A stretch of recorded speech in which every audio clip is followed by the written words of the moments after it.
So అందుకోసం వాళ్ళు కూడా ట్రయల్ని డిలే చేస్తూ వచ్చేవాళ్ళు అవతల అక్యూజ్డ్ టీం కూడా. సో నేను ఎస్పీగా ఉన్నంతకాలం వాళ్ళు ఆ కేసుని డ్రాగ్ చేసుకుంటూ వెళ్ళారనమాట. కోర్టులకు వెళ్ళేవాళ్ళు, హైకోర్టుకు వెళ్ళేవాళ్ళు, అక్కడేదో దీన్ని తెచ్చి మళ్ళీ అడ్డుపెట్టి షెడ్యూల్ని ఆపేవాళ్ళు. అంటే షెడ్యూల్ అంటే షెడ్యూల్ ఇచ్చేవాళ్ళు, కోర్టు షెడ్యూల్ ఇస్తుంది అనమాట ట్రయల్కి. జిల్లా కోర్టులో జరిగేది.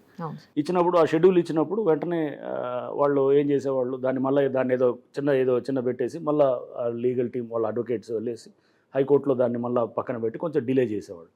మళ్ళీ మేము దాన్ని ఖాళీ చేయించుకోవడానికి, వెకేట్ చేయించుకోవడానికో, లేకపోతే దాని మీద మళ్ళీ కొంత చేయించడానికో, కొంత దాన్ని మళ్ళీ ట్రాక్లో తీసుకురావడానికి కొంత టైం పడుతుండేది. సో ఇవన్నీ దాదాపు నేను ఎస్పీగా అక్కడ 4 ఏళ్ళు ఉన్నప్పుడు, అంటే 2019లో జరిగినటువంటి ఛార్జ్షీట్ ఇది, 19 జూన్లో. 2021 డిసెంబర్ దాకా కూడా ట్రయల్ స్టార్ట్ కాలేదు. అంటే ఛార్జ్షీట్ పట్టిందా సార్? అందుకోసం 2.5 ఏళ్ళు వాళ్ళు ఆపుకున్నారు, నేను కానీ లేదా మా డిఎస్పీ అక్కడ ఆఫీసర్స్, ఇన్స్పెక్టర్స్ అందరు మారేదాకా.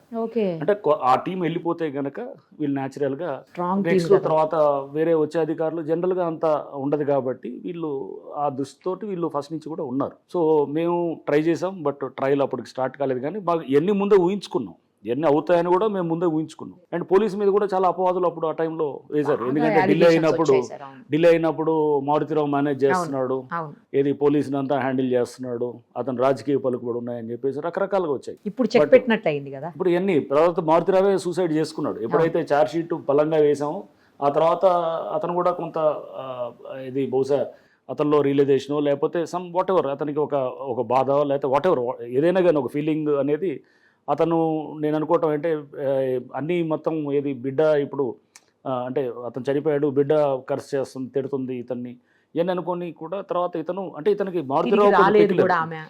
మారుతిరావు కొంత ఏంటంటే అమితంగా ప్రేమించాడు వాళ్ళ బిడ్డని. ప్రేమించినప్పుడు అంత దీనిలో అంటే చివరికి ఏ రకంగా ఉండేదంటే ఆ అమ్మాయిది ఒక 15-20 అడుగుల కట్అవుట్ ఒకటి ఇంట్లో పెట్టుకున్నాడు అన్నమాట, ఫ్లెక్సీ పెట్టి పొద్దున్న లెగిస్తే చూసుకునేటట్టు ఫోటో ఆ అమ్మాయి చూసుకోవటం, అంత ప్రేమ ఉండేది. బట్ ఆ ప్రేమ ఉండటం పిల్లల మీద తల్లిదండ్రులకి ప్రేమ ఉండటం ఎస్ ఉండొచ్చు. ఇది కొంచెం ఎక్స్ట్రా, అంటే చాలా ఏళ్ళ తర్వాత అమ్మాయి చాలా లేట్గా ఉండొచ్చు.